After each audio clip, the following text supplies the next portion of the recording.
Hello, dear children. Here I am back amongst you with the continuation of the lesson Plant Fairy. In this lesson, at the end of today's session, all of you will be able to understand why leaves are the most important part of a plant.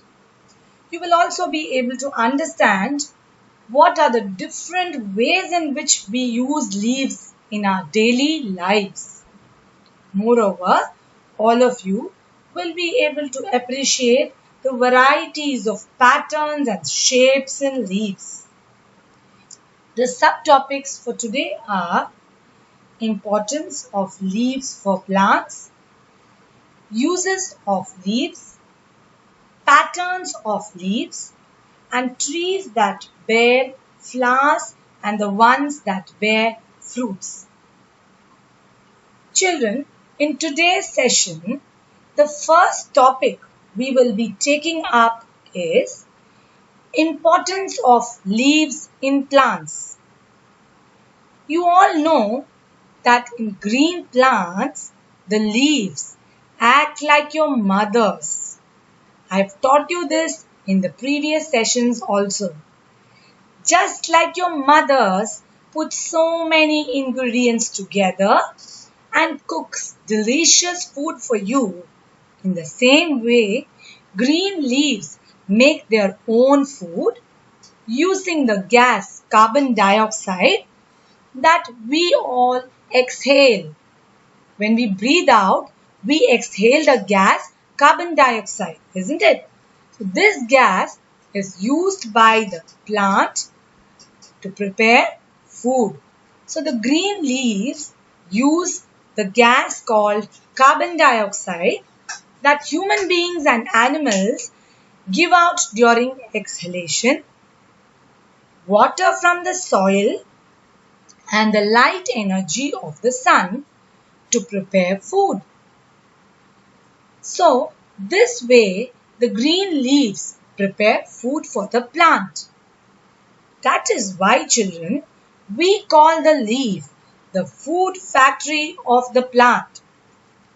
Now, children, we will move on to the next subtopic of the lesson, which is uses of leaves. To make it a bit easier to understand, I have given you this in the form of a web chart. Leaves are used as mouth fresheners. You must have all heard of the famous betel leaf and the mint leaves, which are used to freshen up your mouth after your meals. Leaves are also used in decoration, in rangolis, as streamers, in flower vases, and decorating your house in so many other ways. Leaves are used as platters. You know what platters means, right? They are plates which are used for eating, and you can make plates out of leaves. In South India, people use banana leaves as plates, and sometimes even donas are made out of banana leaves. There are so many other leaves which are used to make plates, like areca leaves, and so many other leaves are used to make plates.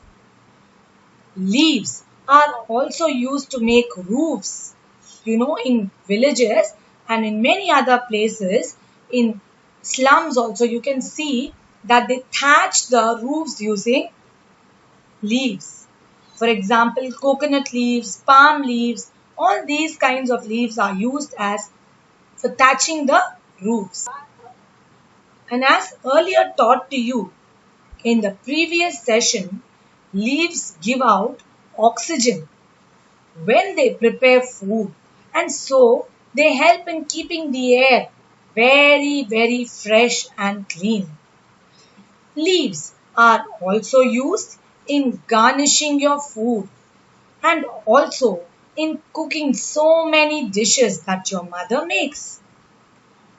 Leaves are also used as medicines, children. Now, we will see how you can use leaves as food and medicines. Some leaves that we eat are fenugreek, mint, mustard, coriander, spinach, lettuce and cabbage. If you see the cabbage, many of you don't know this, that cabbages are actually the leaves. You see how they are curled nicely and they make a ball.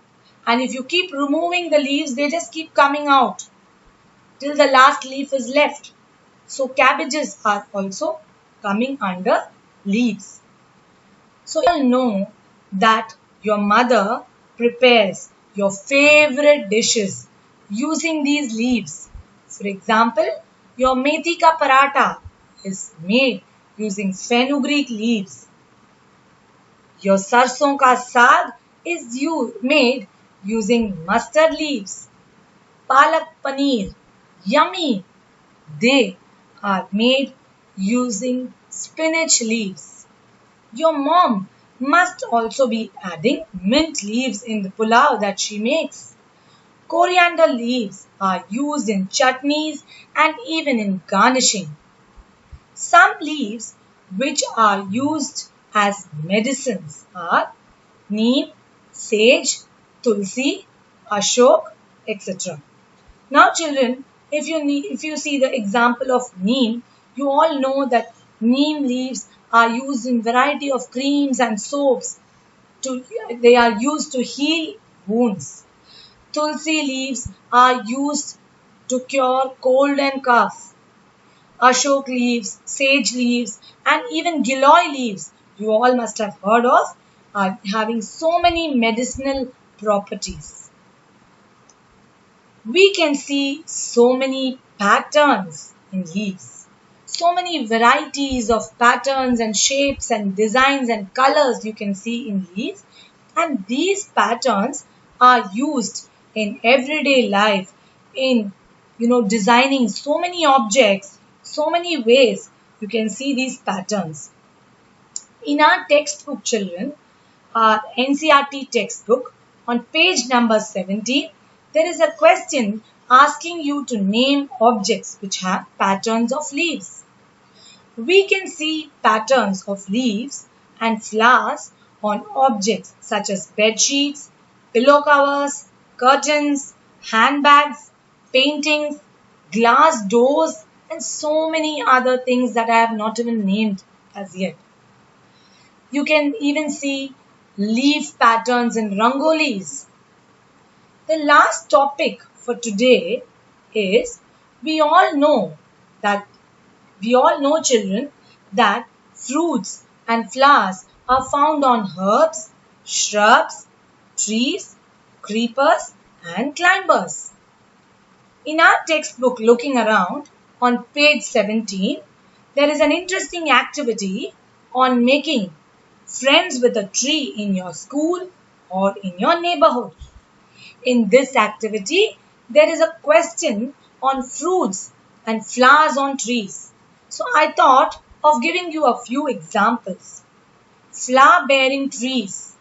You all must have seen these trees definitely. That is why I have given you the most common examples of jacaranda, gulmohar and bombax.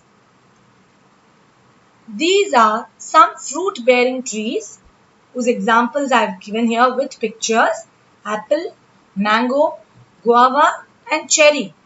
There are so many other fruit bearing trees like peaches and plums and so many others. So children, with this we come to the end of today's session. Let's have a quick recap of what we learned in today's session.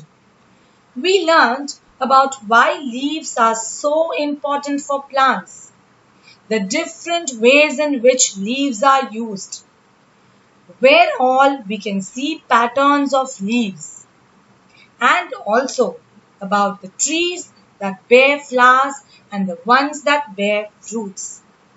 I hope this session was really interesting, children. Thank you so much, children.